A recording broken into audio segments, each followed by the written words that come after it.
Welcome everyone to the Gentleman channel. Today I want to be discussing a more human to human conversation regarding atheism and the belief of God, Islam, etc. So a lot of the time when you have this debate with atheists, it's like it's almost like talking in like a vacuum. It's like talking in a vacuum as if these ideas don't actually exist in the real world. They're not competing ideas in the real world. So like for the most part of human history, we've had people who believed in a supernatural being for the most part. In the last 100 or 200 or so years, we've had atheists become a more dominant like figures in the population, and you can see the results of that. You can see the shamelessness in society. You can see the absolute massacres of these atheist people, such as Joseph Stalin, who was an atheist, and these kinds of ideas that are destroying people. In the last 100 years, atheists have killed more people than religion has. Take that in.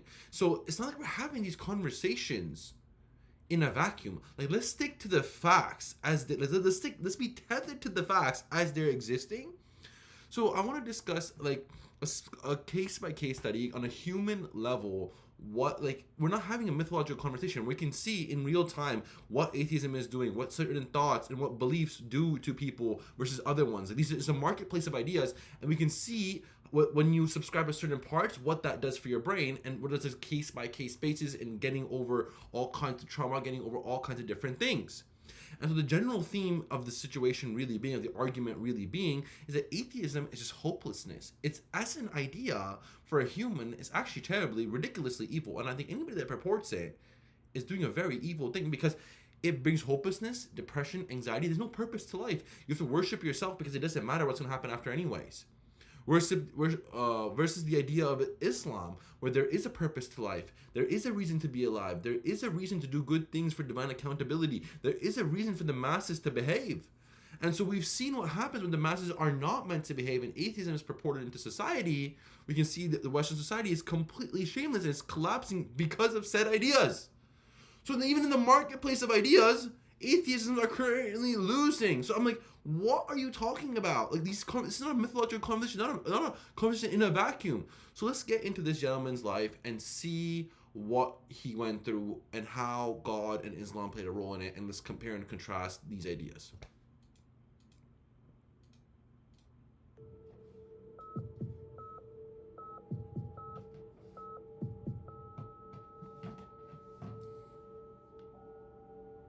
Was there ever a time when you would ask yourself, why me?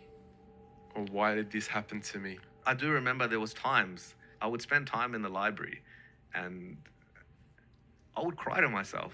I remember I had a notebook, and I would just write stuff, and I would just sit there and I would just quietly cry to myself, and then of course switch back and go back to class.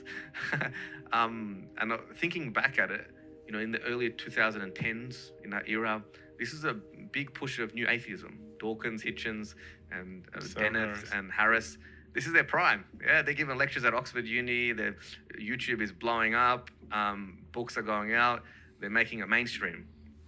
And I encountered. What's funny about also atheism, that atheism is ridiculously like dumb as well. Let me get this right. So the Big Bang exists. So everything came out of nothing. So this is the best part. Atheists will usually admit, like they won't even dispute the Big Bang. They'll say, yeah, it exists, but it just happened. So everything was in nothing, which produced everything. Like, you hear yourself. Like, how does that sound more rational than saying that, yeah, God, an omnipotent being, the creator, put all this into motion? An explanation from that side. And the explanation more or less is that if this God is supposedly all powerful, all knowing, yeah, he's all able to do things. Okay, why bone cancer in little children? I'd say bone cancer in children? What's that about? It's wrapped with emotion, and it's difficult to answer the question when it's wrapped with emotion. But when you sort of... So the reason why Islam answers all this, and this is a truly very, very, like, strong man that's explaining all this, is who's been through a lot of things. So I've also been through a lot of things in my life. I'm not saying it's a competition or anything. I'm just saying that I've had ridiculously traumatic experiences in my life. And so, for example, I trained my whole life to become a tennis player, and at the age of 16, I dislocated my arm. It really derailed things. Then right when I was about to get going again, COVID happened.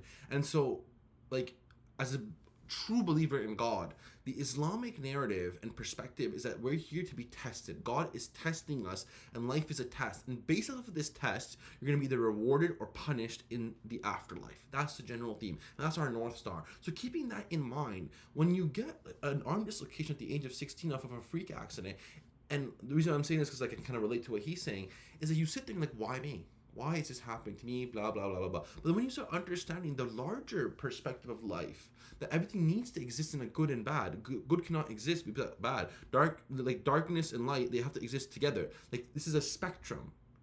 You start to accept and understand these ideas from a more philosophical standpoint that helps you not get emotional and be stronger in understanding and makes you a stronger, more leveled up human being. Emotion out, and you think about it rationally and logically.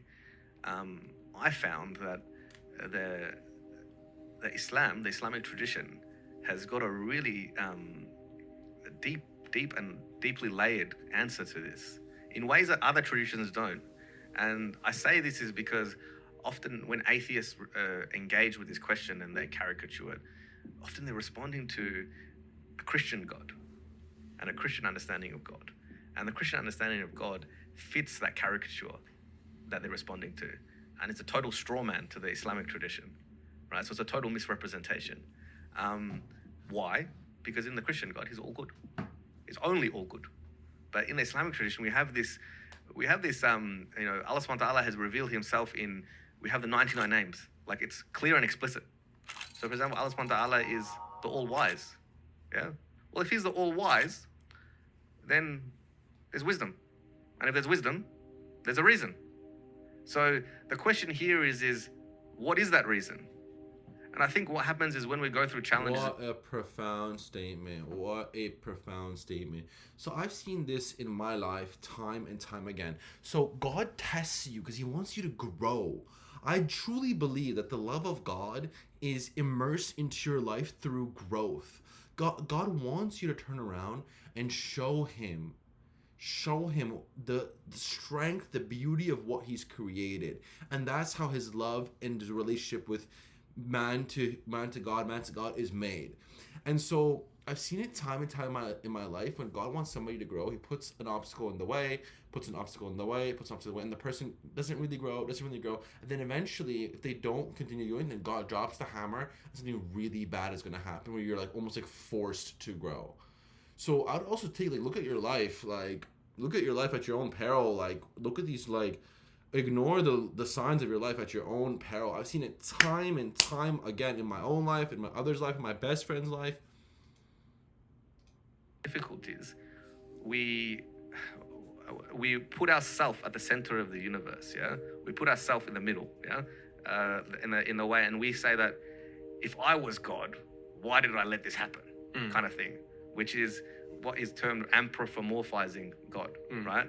So, and that's of course a bad thing to do in our tradition, right? We don't do that. So the point here is that there's different ways of looking at things and different ways of understanding things. So in the moment, I could not comprehend because I'm going through that experience. It's just there's so much happening on a mental, social, physical, biological thing that's just it's confusing.